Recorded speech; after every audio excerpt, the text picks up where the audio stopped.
Mohon saya menyesuaikan. Selamat pagi, salam sejahtera untuk kita semua. Kami dari kelompok 3 di Administrasi Keimigrasian C akan memaparkan hasil studi kami mengenai sikap dan perilaku yang mendasar dari Undang-Undang Nomor 25 Tahun 2009, Pasal 34 tentang fokus pada pembahasan sikap yang mencerminkan seorang pelayan publik yang seharusnya.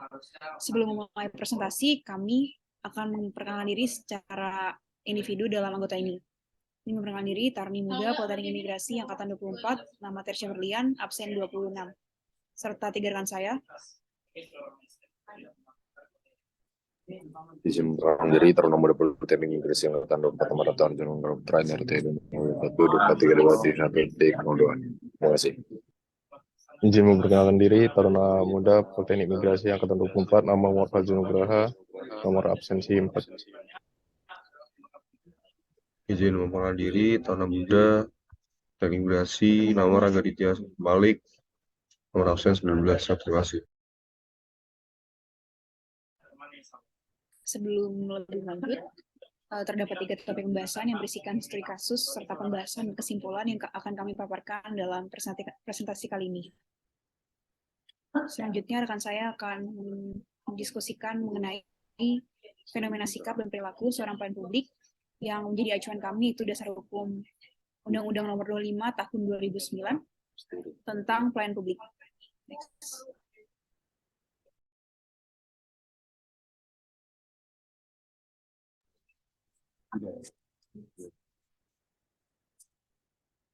Izin membacakan, Kantor Imigrasi Jakarta Timur yang berada di bawah naungan Kementerian Hukum dan HAM justru melakukan diskriminasi manusia berdasarkan pakaian dan jenis kelamin. Entah sejak kapan, kantor yang bersebelahan dengan Lembaga Pemasyarakatan Cipinang ini melarang laki-laki bercelana pendek memasuki kantor tersebut.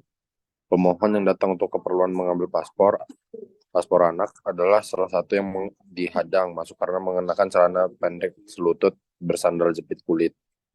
Pemohon lalu protes, bertanya apa dasar larangan atas warga negara yang mengenakan celana pendek hendak memasuki gedung yang dibiayai oleh pajak rakyat ini. Pemohon lalu disuruh ke depan, membaca sebuah standing banner yang berdiri di depan pintu masuk menariknya. Istri pemohon yang mengenakan rok mini malah boleh masuk ke dalam kantor. Larangan tersebut dipampangkan di depan pintu masuk kantor. Pemohon tersebut yang berkunjung pada Selasa 26 Agustus 2014 menyaksikan standing banner yang bertuliskan dilarang masuk bagi pemohon atau tamu yang memakai sandal jepit atau celana pendek. Di bawah tulisan tersebut terdapat 6 gambar. 3 gambar di baris atas memiliki tanda silang berwarna merah. Gambar pertama adalah perempuan yang mengenakan tank top dan hot pants. Gambar kedua, gambar sepasang sandal jepit. Dan ketiga, gambar orang yang tanpa jelas jenis kelamin bercelana pendek, berlutut, dan memakai sandal jepit. Sementara 3 gambar di baris bawah diberi tanda centang berwarna putih. Gambar pertama adalah perempuan yang mengenakan kemeja casual. Gambar kedua, gambar sepatu kulit. Dan gambar ketiga, gambar orang bercelana panjang dan bersepatu. Kemudian di bagian pojok paling bawah terdapat tulis Kantor Imigrasi Kelas 1 Jakarta Timur. Pemohon tersebut masih tetap protes. Ia bertanya-tanya, itu aturan dari mana? Apakah dibuat Menteri Hukum atau Kepala Kantor? Pemohon lalu diberikan nomor telepon pengaduan. Pemohon lalu menelpon nomor itu dan memperkenalkan diri warga negara yang kebetulan pula seorang jurnalis. Pemohon menyampaikan protes atas aturan yang diskriminatif ini. Pemohon lalu diminta menemui Miharno yang mengaku seorang kepala bagian kantor imigrasi. Pemohon yang bercelana pendek pun masuk ke dalam gedung dengan dikawal seorang petugas pengamanan. Kepada Miharno, pemohon menyampaikan bahwa kartu imigrasi melanggar hak konstitusional warga negara untuk bebas berpakaian seperti apa saja. Sepanjang tidak dilarang berdasarkan undang-undang pornografi, kantor imigrasi kata pemohon adalah kantor pelayanan publik yang seharusnya melayani semua warga negara tanpa memandang apapun pakaiannya. Tak lupa, pemohon bercerita soal almarhum Presiden Abdurrahman Wahid yang bercelana pendek dan bersandal jepit di Istana Presiden. Tak lama masuklah 2 pejabat kantor imigrasi Jakarta Timur lagi yang menurut Miharno salah satu adalah atasannya. Atasannya ini bernama Edi Mariono. Kepada ketiga orang itu, pemohon memperkenalkan diri lagi sebagai seorang warga negara yang kebetulan juga seorang jurnalis di fifa.co.id. Pemohon menceritakan lagi kronologi pemohon dilarang masuk. Pemohon kembali mempertanyakan apa dasar aturan tertentu untuk masuk ke dalam gedung yang dibiayai oleh pajak rakyat. Mihardo menjelaskan, memang tak ada aturan negara atau kementerian. Ini aturan kantor ini saja. Budaya, kata Mihardo. Pemohon lalu berdiri, Bapak lihat ini celana pendek lebih dari lutut. Di zaman pergerakan kemerdekaan, Bung Hatta pakai celana seperti ini. Cari saja foto-foto mereka zaman itu celana formal saat itu. Jadi budaya mana Bapak yang maksud? Jika memang tak boleh betis kelihatan, lalu mengapa istri pemohon yang pakai rok mini boleh masuk? Apa pemohon perlu pakai rok mini pula untuk bisa masuk ke gedung ini, kata pemohon. Tak lama usai mengatakan itu, masuk pesan singkat dari istri pemohon yang sudah diantri mengambil paspor anak. Dia mengabarkan banyak perempuan pakai celana pendek di celana gedung, bahkan sebagian bersendal jepit. Terima kasih.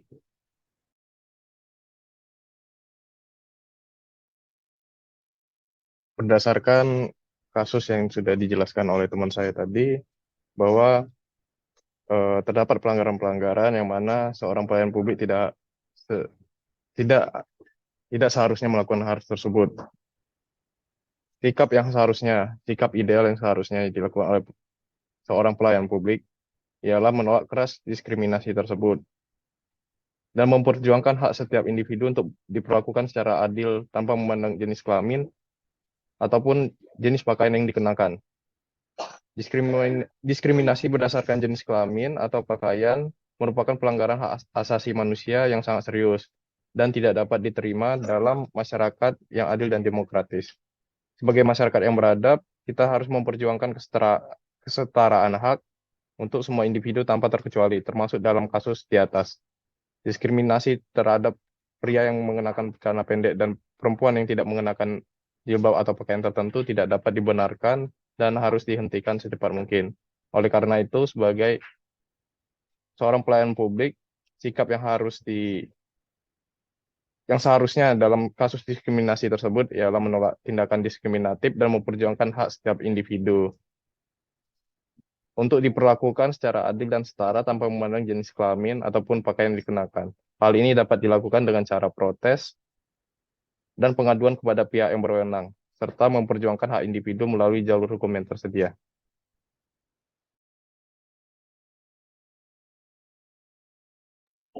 Mohon izin untuk menjelaskan tentang Undang-Undang Nomor 25 tahun 2009 pasal 34, yaitu poin B tentang cermat. Di mana di sini saya akan menjelaskan tentang pelanggaran terhadap pasal ini. Contoh kasus yang telah kami temukan yaitu di mana terdapat pelayanan petugas imigrasi, kelalaian petugas imigrasi buronan Interpol. Jelaskan bahwa pada hari Minggu 14 Februari 2021, petugas imigrasi lalai hingga buronan Interpol kabur diminta disanksi. Anggota Komisi 3 DPR RI, Andi Rio Idris, menjelaskan dirinya terkejut mendengar kaburnya buronan Interpol asal Rusia, yaitu bernama Andrew Ayer. Untuk mencegah buronan itu kabur lebih jauh, ia meminta imigrasi berkoordinasi dengan kedutaan besar Rusia di Indonesia, kepolisian RI, serta pihak terkait lainnya. Selain itu, ia mengusulkan agar segera dikeluarkan daftar pencarian orang atau DPO untuk Andrew Ayer. Agar tidak terjadi lagi, imigrasi Kemenkumham diminta melakukan evaluasi secara keseluruhan dan penempatan tugas. Andrew Ayer merupakan buronan Interpol yang masuk dalam red notice. Dia sebelumnya menjalani hukuman pidana di lapas kelas 2A Kerobokan karena kasus narkotika.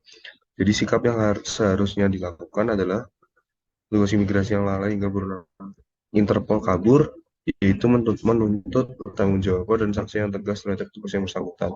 Tindakan lalai yang mengakibatkan kaburnya buronan Interpol merupakan pelanggaran yang sangat serius dan sangat membahayakan masyarakat. Oleh karena itu, sikap yang seharusnya adalah menuntut agar petugas yang lalai dikenakan sanksi yang tegas sesuai dengan ketentuan hukum yang berlaku. Sanksi tersebut dapat berupa pemecatan, penurunan pangkat atau jabatan, atau bahkan tuntutan pidana jika terbukti ada unsur kesengajaan dalam tindakan yang dilakukan. Hal ini perlu dilakukan agar tindakan oleh petugas imigrasi tidak terulang kembali di masa yang akan datang. Terima kasih. Sehingga dapat disimpulkan dasar dari pembahasan kita sebelumnya, terdapat dua kasus tersebut yang mencerminkan sikap yang tidak wajar sebagai seorang pelayan publik. Namun setelah dijelaskan mengenai sikap yang seharusnya, kita paham bahwa berdasarkan Undang-Undang Nomor 25 Tahun 2009 tentang pelayanan publik, bahwa terdapat pada pasal 34 yang mana sikap seorang pelayan publik seharusnya itu adil dan tidak diskriminatif dan cermat. Yang terdapat pada poin A dan B. Di mana jika dijelaskan lebih dalam bahwa dalam artikel tersebut, kantor imigrasi Jaktim yang berada di bawah Kementerian Hukum mendiskriminasi orang yang berdasarkan pakaian dan jenis kelamin. Kantor melarang laki-laki memakai celana pendek untuk masuk ke gedung, sedangkan perempuan memakai rok mini diperbolehkan. Larangan ditampilkan pada spanduk berdiri di pintu masuk. Sehingga dalam hal itu, pasal tersebut mengisyaratkan bahwa larangan tersebut merupakan praktik budaya yang tidak memiliki dasar hukum dan harus dihapuskan. Dalam hal ini, pada kasus kedua, kita dapat menyimpulkan juga bahwa petugas imigrasi yang lalai dalam menjalankan tugasnya dan membiarkan buronan Interpol kabur harus diberikan sanksi. Sebagai tugas publik, mereka harus bertanggung jawab dan cermat dalam melakukan tugasnya, agar tidak menimbulkan konsekuensi yang merugikan pihak lain. Sanksi yang diberikan harus tegas agar menjadi efek jera bagi petugas imigrasi lainnya, dan diharapkan dapat meningkatkan kinerja dan kewaspadaan pada petugas imigrasi di masa yang akan datang. Demikian beberapa hal yang bisa kelompok kami sampaikan pada kesempatan hari ini. Saya mewakili kelompok 1, Prodi Administrasi Keimigrasian C, dan mohon maaf sebesar-besarnya apabila ada tutur kata yang maupun tindakan yang kurang berkenan. Assalamualaikum warahmatullahi wabarakatuh. Terima kasih dan selamat pagi.